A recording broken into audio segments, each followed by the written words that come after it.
So let's keep going with Gilda. The other thing about the bull's horns. And I mentioned this in regard to The Shining, because I mentioned that Jack in the maze, lumbering around like a monster trying to kill people, is a little bit like the Minotaur from ancient Greek mythology. But of course, a man with a bull for a head is what a Minotaur is. And I think I mentioned this with The Shining, but the history of the Minotaur is that the story goes that there was a woman, a lustful queen, who wanted to have sex with a bull because they have, I don't know, big penises. So she put herself into a sort of cow costume so she could have sex with a bull. And her offspring was this kind of half bull, half man creature called a minotaur. And she puts it in a maze to kind of hide away the shame of her, her lust led to this monstrosity. That fits directly into the theme of Gilda, which is also, in a different way, about a woman's sort of sexual passions being too much for other people to handle, or being so great, so much. And so that bullhead serves another purpose, which is that the Minotaur, it reminds us of sort of the central theme of the movie by connecting it to something from mythology. Um, all right, cool. Let's talk about some. Oh, the other thing, and this is one of those ridiculous professor things that I'm going to be embarrassed for saying, but I'm going to say it anyway. I keep mentioning this. It's always about three things. Normally romance. You think of romance about being two people together, but this movie is always about three things, right? Let's do a toast to you and me and my little weapon friend, or let's do a toast to you and me and Gilda, or it's Johnny watching Gilda with some other guy. It's always triangulating.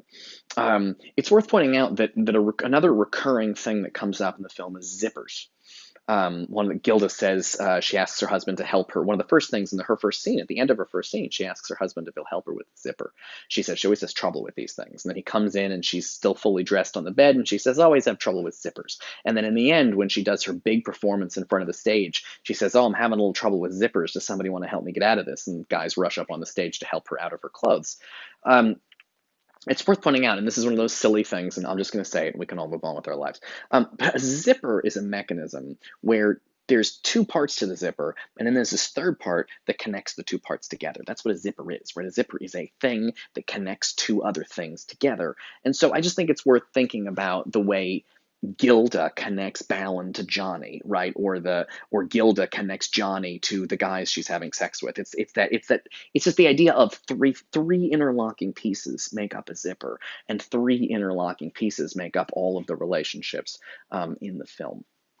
And one of the things I want to emphasize about sort of the cuckold stuff that I think relates to the film, I mention this all the time, which is don't just talk about what's happening to the characters in the film like they're real people. You're allowed to do that. Please do that. Keep doing it. It's great. But don't forget also to talk about why is the director doing it this way and what audiences get out of it. So one of the things that's interesting about about the cuckold stuff in Gilda, about one guy sort of watching or knowing about the sex that he, is happening nearby, practically right in front of him, is that it mirrors the audience of the film. It's that we are being titillated by Gilda's sexuality as she runs off with all these different guys to hotel rooms, etc. And that Johnny is being titillated in the same way. He's clearly both repulsed and turned on. Don't you want to know if I enjoyed it? The movie. He's clearly titillated, but also repulsed by she's making Johnny into an audience member. That's really what it is to the sort of the situation that she's in. So she sort of flaunts her relationship with Balin in front of him. She flaunts her relationship with these other men in front of him, because she's performing for him.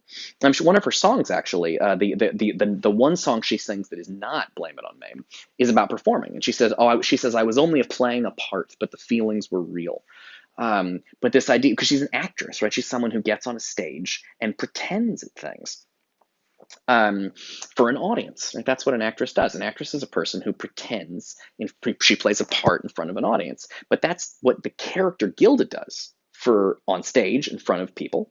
But it's also what Gilda the person does in front of Johnny, right? She's like going into this rooms to have sex with guys, and she clearly enjoys, and he in a weird way enjoys being the audience to her infidelities or whatever. But we are also the audience, right? We enjoy the show because Rita Hayworth is an actress performing for us, the audience, just like Gilda is doing a little performance for Johnny, the audience. And then that becomes a thing at the end when she performs in front of a large number of people on stage, the big Blame It on Mame number.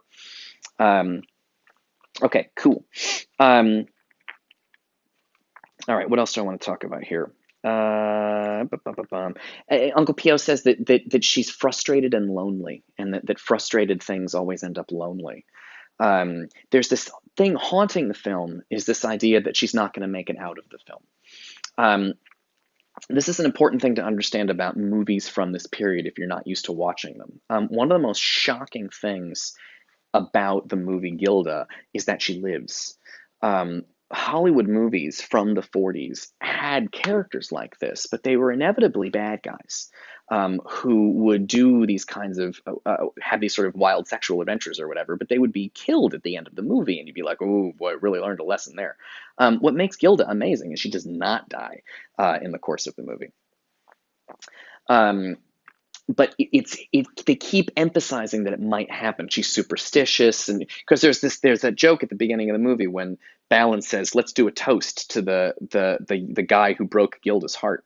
Oh no, he says disaster to the wench that broke Johnny's heart, and he gets Gilda to toast. But of course, the wench that broke Johnny's heart is Gilda herself. So she's like, oh, she's toasting and being like, oh, I hope the woman that broke Johnny's heart gets disaster. But it's her. And she feels superstitious, like she's brought doom on herself. And Uncle Pio points out that, bad things are lonely and frustrated and end up by themselves. And so there's like doom kind of floating around her. And she's looking for doom, which is why she seems eager to taunt Balin. Like the whole story where he says, where were you in the middle of the night? And she says, oh, I went swimming. Like her hair's not wet. It's an obvious lie, because part of her is looking to get in trouble, because she feels like something she's doing on some level is very bad and should be punished, just like the audience feels that characters who are bad or immoral in some way, and this would have been seen as this kind of sexual activity would have been seen as extremely immoral,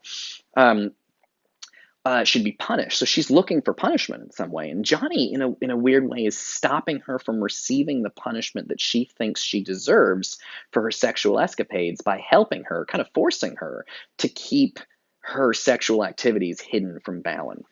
This is really the important thing about Balin, the whole supervillain plot of tungsten, and I don't even know what's going on there, but all of that, I've got the patents on the mining rights for this tungsten material, the blah, blah, blah. It doesn't matter. The point of the business stuff is that Balin is a control freak who wants to control everything in the world, but he can't control Gilda.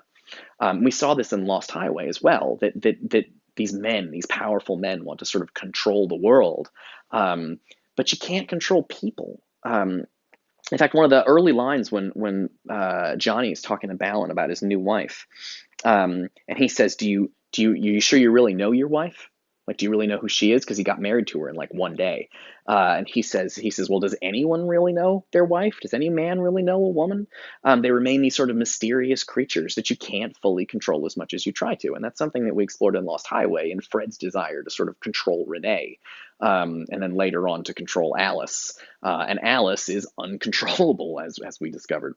So is Renee, by the way. They sort of retain their secrets. Because you can't own or control people the way you can own or control or buy products, the way Balin does with sort of all of his money and power. Okay, cool. This is going pretty good. Yeah. She taunts Balin, by the way, with liking Johnny, and he says, "Well, he says, "Well, Johnny doesn't like you," and she says, "Do you want me to like Johnny?" And like, it has a little bit of a like, do you want maybe he's just a boy. Oh, boys have a way of turning into men. Like, there's this suggestion that she might cheat on him with Johnny if Johnny's too nice. So she's really kind of chasing him around and almost she's flirting with disaster, right? She's coming close to sort of getting destroyed for her sort of sexuality. All right, we'll pick it up in the next video.